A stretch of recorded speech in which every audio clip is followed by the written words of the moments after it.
Today I was walking in the neighborhood and I received a notification. Breaking news. The US is preparing itself for a full withdrawal of forces from Syria. Wow, that's a big news, huh?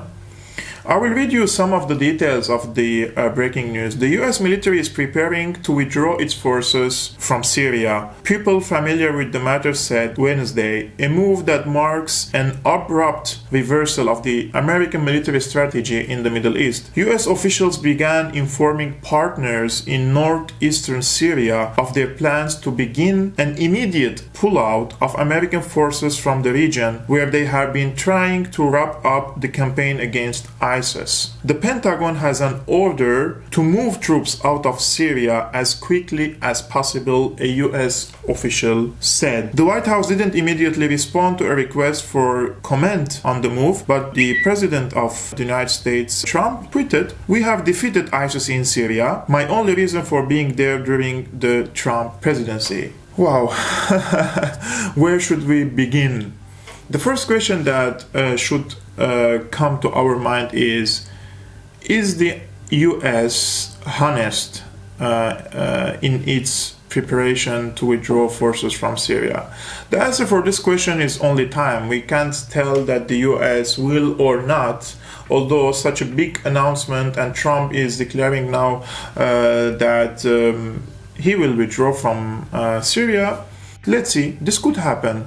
But let's suppose and take this question into consideration. The US withdrew its forces from Syria. They don't have a big presence in Syria. They are between 2,000 to 3,000 forces, but at the same time they are leading ground forces, proxy forces, mainly represented by the Syrian Democratic Forces. They are YPG forces, mainly Kurdish militias. And the US was saying that they are training around 30,000 fighters to fill this vacuum or to manage that territory, which is a very huge territory, as you can see in the map. However, this number is not realistic, and I don't think the US is able to train 30,000 fighters in this region. And two, they didn't do it yet. So if they withdraw from this area, there will be a vacuum, and a security vacuum, a military vacuum, and the only party at the moment that has the capability to occupy this area, especially in the northeastern Syria, is Turkey.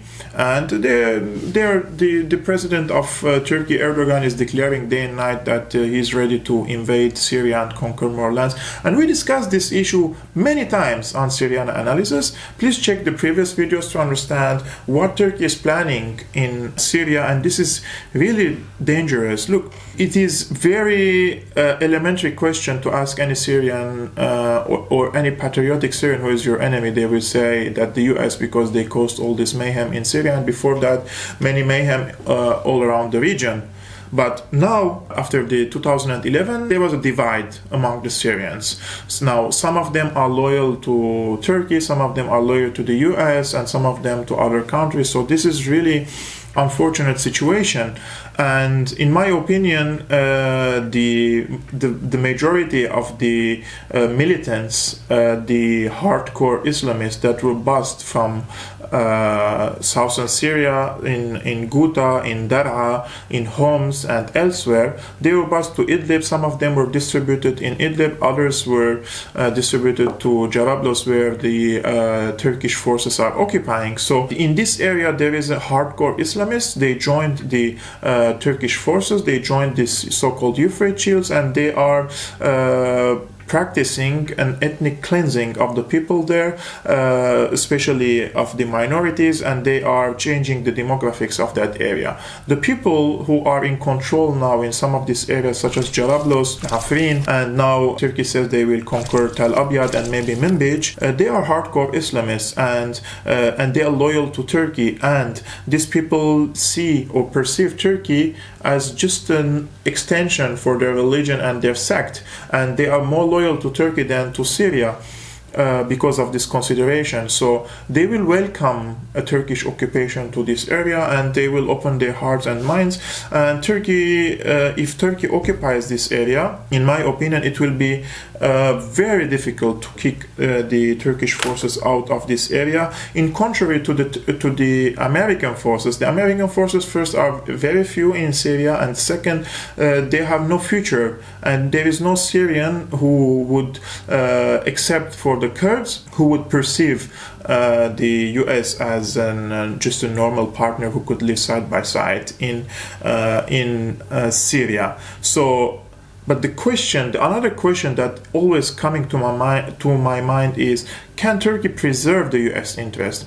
And is there any sort of an agreement now between Turkey and the US? We are in front of two scenarios. One, the level of the disagreement between the US and Turkey was not that big, or there is a new agreement between Turkey and the US that if the US withdraws its troops from Syria, Turkey could fill the vacuum in some of these areas, and Turkey is able to preserve some of the interests of the US, but at the same time, the US will preserve its strategic partnership with Turkey. So the US would be able to gain Turkey back on its side, while Russia is trying to take Turkey on its side, and two, it could preserve some of its interests in Syria. So it's a win-win situation, in my opinion, for the Americans if they took this step. In this regard,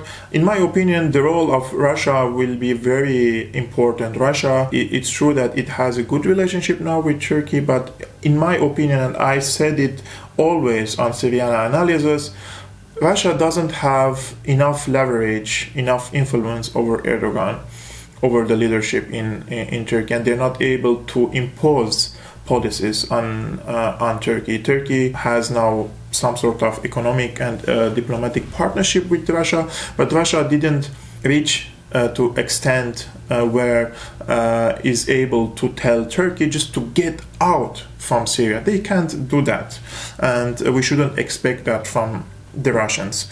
The only positive thing in this, or two positive things. First, the Americans are leaving. This is a good sign from Syria. The second good sign is now the Syrians, the patriotic Syrians, those who are with the Syrian army, those who believe in one united Syria, one sovereign Syria, they can now unite their efforts against one enemy.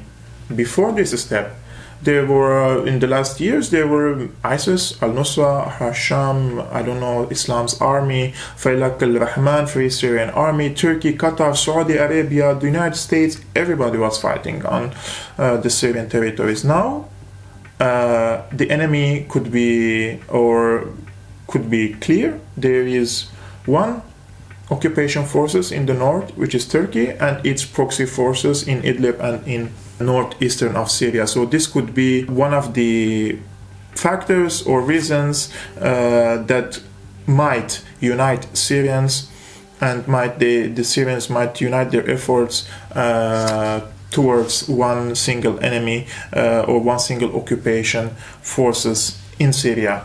So guys, what do you think? Do you think the Americans will withdraw from Syria? I mean, are they serious? Because there were several statements before this that we are going to withdraw from Syria, and then after a couple of weeks they bomb Syria.